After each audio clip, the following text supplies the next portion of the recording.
Comment réaliser des rendus de plans ou d'élévation de perspective sans plugin avec Revit et avec l'intelligence artificielle. Bonjour, je suis Pascal Cameletti, architecte et formateur Revit. Je vais vous présenter un tutoriel sur comment réaliser ce type de rendu très rapidement en quelques secondes grâce à Revit et grâce à l'intelligence artificielle sans installer de plugin avec Revit. Vous avez été nombreuses et nombreux à réagir sur mes dernières vidéos concernant l'intelligence artificielle et vous m'avez dit oui mais moi j'ai la version LT, je n'ai pas l'opportunité de pouvoir installer des plugins, etc.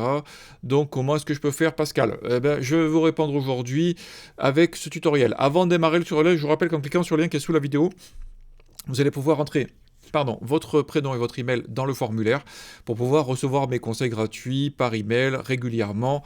Comme ça, je vous envoie des informations Revit, etc. L'ouverture des formations, tout ça et toutes les techniques que je peux aborder dans mes tutos.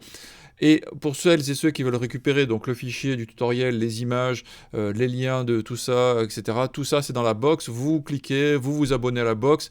Et si vous voulez vraiment, vous voulez passer au niveau supérieur, dans la box, il y a des gigas de famille à télécharger, un gabarit d'agence. Vous allez avoir la possibilité également de me poser plein de questions. Et ensuite, vous aurez aussi, avec l'option du bonus 4, la possibilité de faire tout ça, prendre tous les tutos depuis mars 2020, donc ça commence à en faire un paquet parce qu'on est au 212e aujourd'hui. Allez, c'est parti pour ce tutoriel pour réaliser ce rendu-là. Alors, comment j'ai réalisé ce type de rendu? Je vais vous montrer, ça va être très simple.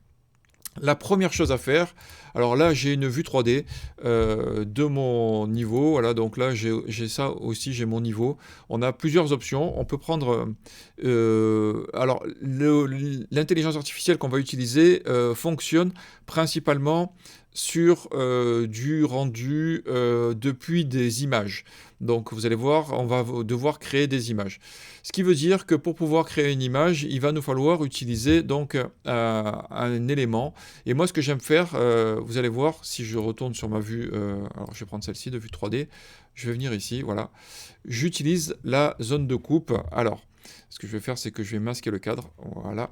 Et vous allez comprendre. Donc la zone de coupe, c'est quoi? C'est dès que vous êtes sur une vue 3D, vous allez dans les propriétés ici, et vous allez voir la zone de coupe. Donc là, je vais la décocher, ça va réinitialiser. Vous voyez qu'on a la totalité donc, de la maison plus du terrain, etc. Donc, ce que vous allez faire, vous venez dans la partie étendue ici, et vous faites zone de coupe. La zone de coupe, là, pour l'instant, elle est masquée, donc je vais la réafficher. Donc pour la réafficher, on va afficher les éléments masqués. Là, je vais afficher éléments, de manière à pouvoir le voir. Et là, je vais rapprocher ma zone de coupe au maximum de ma maison. Alors, je vais essayer de ne pas la couper. Voilà, complètement. Vous vous rapprochez. Voilà. Et là, ce que je vais faire, c'est que je l'ai vu de haut. Donc là, on fait ça. Donc là, je vais peut-être un peu agrandir comme ça. Ok, on va garder les ombres, histoire d'avoir quelque chose de sympa. Voilà. Et ensuite, si on veut vraiment avoir quelque chose de sympa, pour avoir un plan en vue 3D coupé, il va falloir sélectionner la partie voilà, des éléments dessus et vous allez le descendre. Donc là, je vais descendre sur le rez-de-chaussée. Voilà. Après, on peut le faire tourner, hein, évidemment, pour avoir l'orientation que l'on souhaite, de manière à être le plus propre possible. Alors là, il n'y a pas de mobilier, hein, il faudrait mettre du mobilier, etc. Donc c'est pour ça que j'avais pris le niveau 1 pour avoir les éléments de rendu comme il se doit.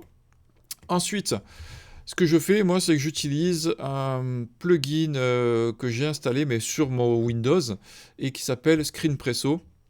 Donc je vous mettrai le texte ici, donc ScreenPresso, qui permet de faire des captures d'écran ciblées. Donc on va capturer la région, et après on peut choisir voilà, de faire ceci pour avoir une image. Donc là, hop, ok. Donc là, j'ai des images qui sont enregistrées. Et maintenant, donc, il suffit d'aller sur un site. Je vais vous montrer lequel. Il vous suffit d'aller sur ce site-là. Hop. Vous allez aller sur promai, donc .com. Et ensuite, vous allez cliquer sur Sketch Rendering et vous allez voir que vous avez la possibilité donc d'avoir des éléments voilà, vous avez la possibilité de mettre une image. Alors là, ce que j'ai fait, c'est exactement la même chose, c'est-à-dire que je suis venu sur ma vue 3D. Alors la vue 3D, pour avoir un maximum, donc vous faites un zoom avant avec la molette, et là aussi vous faites une capture d'écran, hein, donc avec Screen Presso, ce qui vous permet d'avoir après la liste de vos images que vous avez fait en saisie. Alors ce qui est intéressant aussi, c'est que on a la possibilité, grâce à ce logiciel, donc si j'édite, je peux mettre des annotations, donc des flèches, je peux mettre des informations, des numéros, voilà, ça permet d'avoir des informations, on peut agrémenter ça. Donc ce qui veut dire que si on a une image un peu sympa, on peut tout à fait après l'agrémenter. Donc là, on a ça. On aurait la possibilité de faire un enregistré sous, faire un export de l'image, etc. Mais là, ce que je voulais, c'est être brut, être le plus rapide possible pour vous montrer l'optimisation. Donc là, une fois qu'on est là, ben, il suffit d'aller sur Sketch Rendering. Vous allez choisir ce que vous voulez comme type de rendu. Alors quand vous allez ici, vous allez dans Architecture, Architectural Design, et vous allez choisir ce que vous voulez comme type de rendu.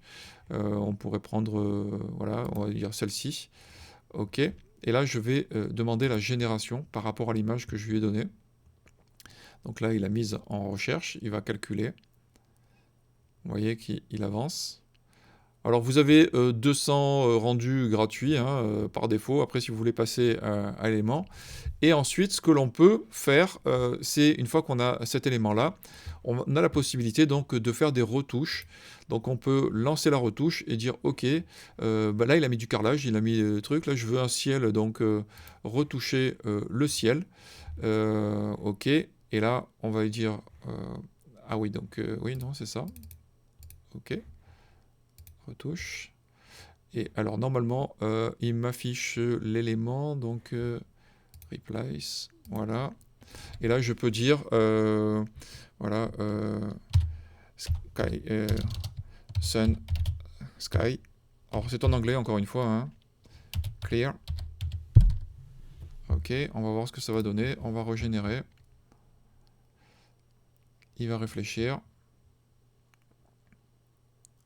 Voilà, bon, là il est parti en vrille, il y a des bugs, mais à la base, vous avez la possibilité, donc vous avez vu, en étant simple, sur des rendus simples au départ, s'il prend vraiment votre 3D, votre perspective basique au départ, vous avez la possibilité d'avoir ces éléments-là.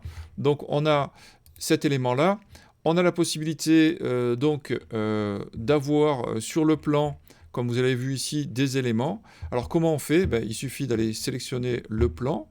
Alors en gros, l'image, il faut faire un pardon, excusez-moi, j'ai oublié de vous le dire, mais tout simplement, il vous suffit d'aller prendre l'image et de la placer directement en glisser-déposer. C'est basique, hein.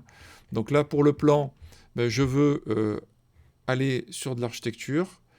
On va descendre, on va faire mort ici. Je veux de l'architecture d'intérieur, floor plan. On va aller sur le minima. On va prendre celui-ci. On va lancer la génération. On va voir ce qu'il va nous proposer. Alors, c'est de l'intelligence artificielle, il y a encore des évolutions, évidemment. Vous voyez, donc là, il fait des tracés sur les ombres. Bon, il y a des choses qui peuvent être retouchées avec Photoshop, etc. Mais, encore une fois, ça peut être un support de départ pour pouvoir après faire de la retouche. Pour pouvoir après faire de la modification, on va pouvoir lui dire, ben non, ça c'est pas des éléments, c'est de l'ombre, etc. Donc ça peut être intéressant pour avoir un découpage rapide, pour pouvoir après faire du mobilier. Bon, je trouve qu'avec le mobilier, ça marche plutôt pas mal. On peut également, donc sur de les retouches, où est-ce que j'ai fait de la retouche? Voilà, j'ai fait de la retouche ici pour lui dire fais-moi des tuiles rouges, on peut changer les couleurs, etc. Donc dès lors que vous avez du mobilier et de l'aménagement, ça peut être quelque chose qui peut être très rapidement. Il vous suffit après de télécharger donc, le rendu d'image. Si l'image était de grande qualité, à grande taille, ben, vous aurez la possibilité avec l'option payante de pouvoir télécharger quelque chose qui est beaucoup plus grand. Bon, ça reste encore au démarrage, mais voilà, sur celle-ci, ce que j'ai trouvé intéressant, c'est que j'avais un carrelage, je lui ai dit mets-moi du gazon avec quelques fleurs. Voilà, il m'a proposé différentes options. Je trouve que c'est plutôt intéressant. On peut sélectionner des zones pour dire je veux du bois, pas du bois, etc. Donc je trouve que c'est assez rigolo. Assez rapide et vous n'avez pas de plugin à installer, donc c'est quelque chose qui peut être très facile à utiliser. On peut demander des variations d'image, Il y a beaucoup de choses. On peut faire donc des éléments encore plus poussés. Enfin voilà, je vous laisse franchement tester. On peut avoir des effets de coups de crayon aussi. On peut lui donner des éléments. Donc franchement, ça reste à tester pour vraiment, vraiment aller avoir des choses qui peuvent être intéressantes pour vous sans installer de plugin et tout ça directement depuis une perspective rapide avec Revit pour avoir quelque chose qui peut être à rendre. Bon, j'espère que ce tutoriel vous aura été utile. Vous n'hésitez pas à liker, à partager. Vous abonnez à la box évidemment pour pouvoir récupérer la maquette. Toutes les informations, tout ça, pour vraiment avoir les gigas de famille à télécharger aussi, c'est dans la box, et le gabarit d'agence. Je vous dis à la semaine prochaine pour un nouveau tutoriel. Merci, au revoir.